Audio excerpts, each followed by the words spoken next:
really takes a different kind of personality to win an election than it does to be a good legislator. I'm really not comfortable out there on the campaign trail. But I really think that it takes someone who's not all wrapped up in a single issue and doesn't have one cause to be the best, that can be the best legislator and can be the most open-minded and make the most balanced decisions. It's not good for only people that have an axe to grind to be the ones that come and legislate, because some of those people you see can learn when they're presented with all of the facts, but some of them can't.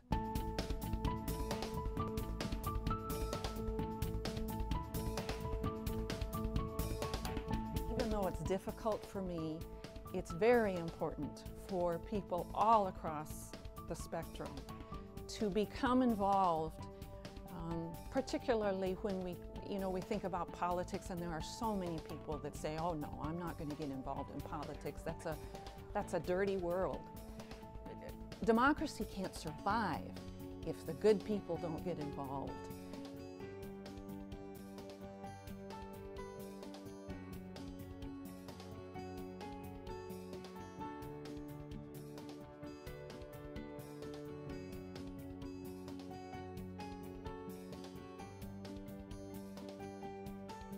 I grew up on a farm where three of my uncles and my dad all farmed together. And the first 6 grandchildren were all girls. And so when the guys were looking for help on the farm, they turned to us girls. And so I grew up driving a swather. I grew up riding to town with my uncle to get parts for the swather when it broke down. And I really, I have just always felt comfortable and really haven't felt omitted from the men's world very many times in my life.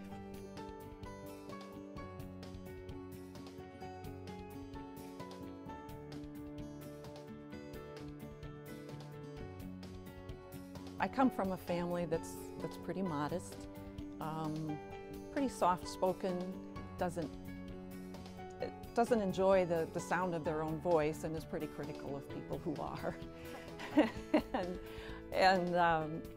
But on the other hand, we also understand that questions do need to be asked.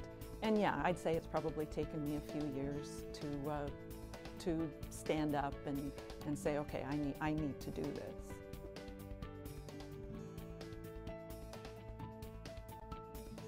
In South Dakota, there are a lot of families who have been involved in the legislature for multiple generations, and my family is one of those.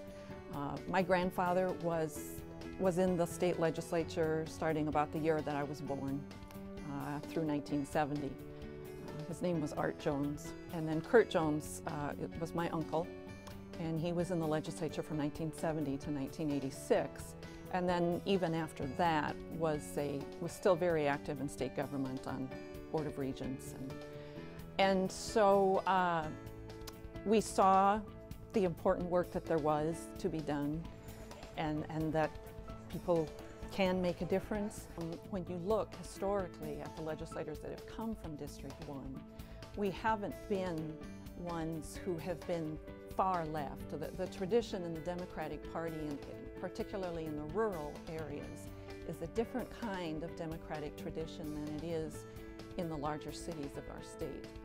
And I think one of the reasons why Democrats remain strong in District 1 is because we make it easy for people of either party to talk to us, to identify with us, and we don't downgrade the other party.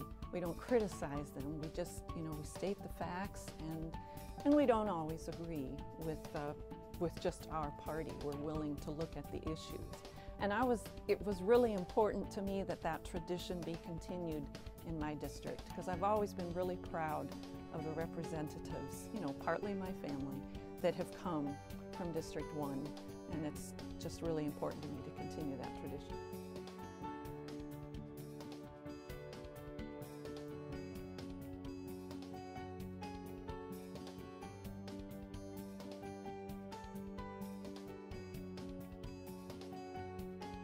I'm not a joke teller, but often when I am introducing myself to an audience, I will say, my sister is in the bookkeeping office with me.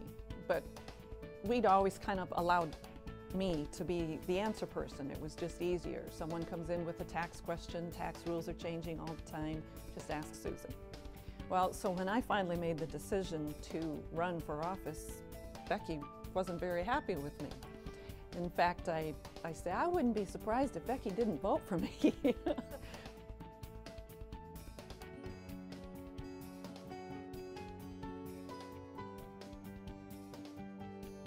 I feel like I do bring a very important voice, because the difficult decisions that we have had to make the last few years, I really feel have been more ideologically driven than budget decisions. And I feel like, particularly in appropriations, we've made those decisions regardless of the consequences. The push, the ideological push was there, just to say this has to be done, regardless of what this does to our local schools or our nursing homes. And we don't want to hear about how our class sizes are increasing or how the autism program is being dropped. And it's very important. We still have a voice, and they do listen.